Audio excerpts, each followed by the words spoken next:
Okay, so we've got a pump here. It's an old DAG pump. Okay, so it came in leaking, and what we're going to do now is we're going to replace a seal. Now these seals here come with a base, and it's all ready to go for.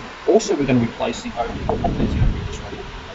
So what I've done so far already, what I've done is I've cleaned the surface area right around. Also, I cleaned this area. The most important part inside here, that has to be nice and clean, that area, because the most important part is when you put the seal.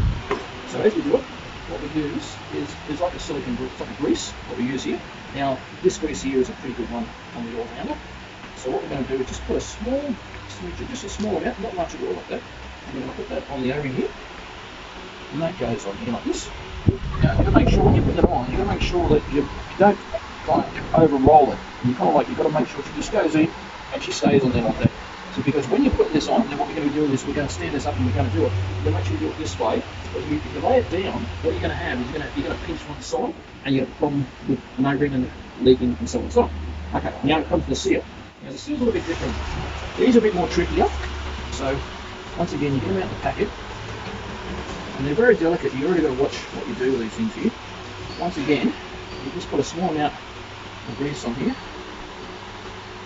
You don't need much at all, just a little bit here, just there. Now what you're going to be doing now is you're going to slide that straight in. Now what you do is you use your two thumbs and you slide in position like that. And then what you're doing is you're looking around, you make sure that that is completely nice and straight in there, right through the whole thing. It's not sticking up. So where I've got that, so that rub up there, I've got that pinch up there, that can be a problem. So what I've got to do now is take it out. And then we do it again, and make sure she comes in nice and evenly, and do it again. So make sure she comes right in.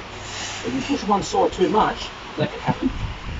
So as you see, now see the difference?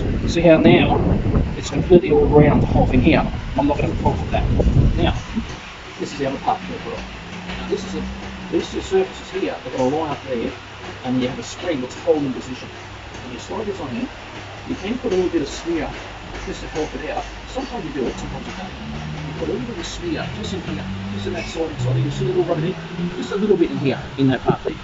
Once you've done that, you get in position, and then you can slide straight onto that position there. Okay? Then, what we're going to do now is we're going to get a piece of pipe. We're going to tap that in and lock it down here. Okay, that's the next stage. Right, so there's my pipe. Okay, so there's my hammer. So what we're going to do is put it on here like this, and we tap it. Now, see where she's sitting there now? And that means that that spring there now is holding position onto there now. Okay, then we're correct. Okay, that part there is good. So then, this is a keyway. There's a keyway in here. That's going to go in that little slot there. Okay, the most important part, that's going to be locked into there, as you can see. Now, with this customer here,